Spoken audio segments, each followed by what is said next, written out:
You died with your neck at 45 degrees, permanent curvature, fused vertebrae. The surgeon said he'd never seen anything like it in someone your age. Your daughters started curving at 6. The waiting list is 3 generations deep. They call it text neck. The orthopedic community calls it hereditary device posture. Your family calls it normal. It started with you, the first smartphone, the endless scroll, head down, spine compressed, 14 hours a day, the weight of your skull, magnified by angle, crushing downward, 60 pounds of pressure on 7 cervical vertebrae.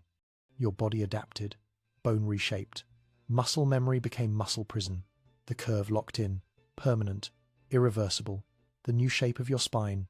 You didn't notice when your daughter started copying your posture. She was 3, watching you scroll, learning how adults hold their bodies, mimicking the angle, absorbing the position as normal human configuration. By 6, her neck measured 38 degrees. The pediatrician called it concerning. You called it genetics. You were both right, but not the genetics you thought. This isn't DNA. This is inheritance of a different kind. Postural legacy, behavioral mutation. The first generation to pass down device posture as learned human architecture.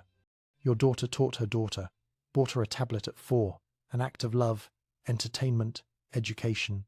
The screen angled down, the head followed, 32 degrees by age 5. The curve accelerating. Each generation starting younger, each spine adapting faster. The orthopedic surgeon has a patient database now. 3 generations of your family, same curvature pattern, accelerating severity, decreasing age of onset, a hereditary condition that isn't hereditary. A genetic inheritance that requires no genes, just proximity, just observation, just love. The waiting list for corrective surgery stretches 7 months. Most of the names share last names. Families, grandmothers, mothers, daughters, all in queue. All waiting for vertebrae fusion procedures that might restore 15 degrees of motion. Might, if the bone hasn't calcified past intervention. Your granddaughter asked why everyone in the family looks down. You told her you were all looking at important things. She accepted this. Started looking down too, searching for the important things. Finding only flaw, staying down anyway. Because this is what family does. This is what normal looks like. The physical therapist showed you the X-rays. 3 spines, 3 generations, the curve progressing like evolution in fast forward. Each generation's bone structure showing adaptation to a world that exists 14 inches below eye level. A world that glows, that scrolls, that demands the head bow in constant digital prayer. She tried to teach you exercises, chin tucks, shoulder rolls, neck extensions. You did them twice. They felt unnatural. Your body rejected the position of upright. Your nervous system classified vertical spine as error state, horizontal gaze as malfunction. The curve was home now. Straightness was the aberration. Your daughter cancelled her surgery, said she couldn't take time off work. You knew the real reason. She'd watched you recover, watched you struggle to look at your phone post-procedure. The device that necessitated surgery was the device you couldn't function without. The cure was incompatible with the cause, and the cause was non-negotiable. Your granddaughter's school sent a letter. 38% of her class shows measurable cervical curvature. The school is installing tilted desks, angled to match the neck position. Ergonomic surrender. If you can't fix the spine, fix the furniture. Adapt the world to the body's new default state. The surgeon showed you the projection. Your granddaughter's spine at 20, at 40, at your current age, the curve reaching 60 degrees, 70, 80.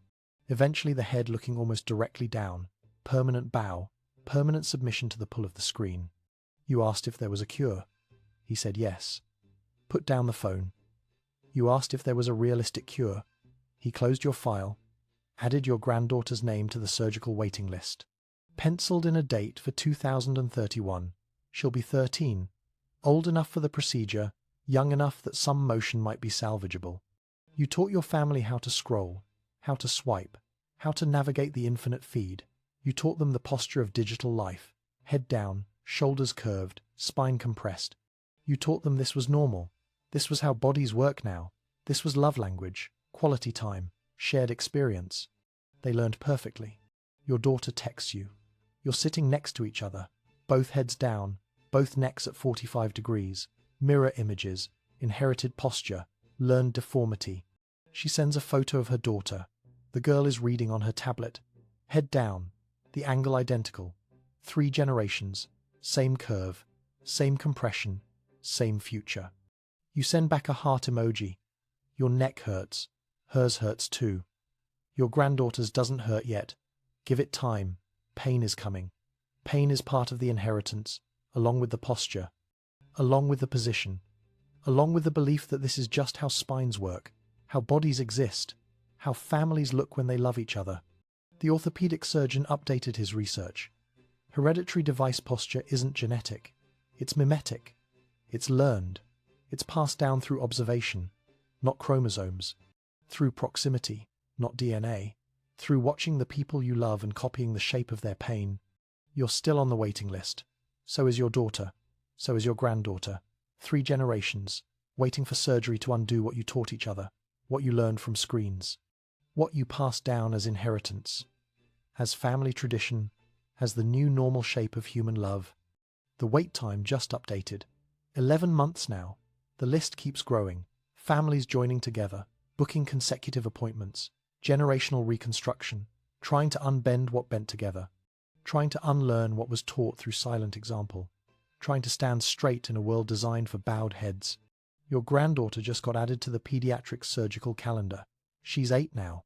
Her curve measures 42 degrees, worse than yours at her age, better than her mother's was. The progression is predictable. The pattern is established. The inheritance is complete. You look at your phone. Your neck curves automatically. 45 degrees, permanent. Your daughter looks at hers, same angle. Your granddaughter looks at hers, the family position, the inherited posture, the shape of love in the age of screens. The surgeon still has the X-rays. 3 spines, 3 generations, hanging on his wall now. Teaching tool, case study, evidence of the first inherited condition that requires no genes. Just time, just proximity, just family. Your neck will never straighten, neither will your daughter's. Your granddaughter still has a chance.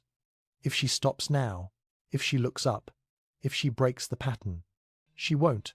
You know she won't. You're looking at her right now, head down, neck curved, becoming you, becoming her mother, becoming the shape your family takes, the posture you pass down, the inheritance that requires no will, no estate, no legal transfer, just love, just presence, just looking down together. The curve continues. The list grows.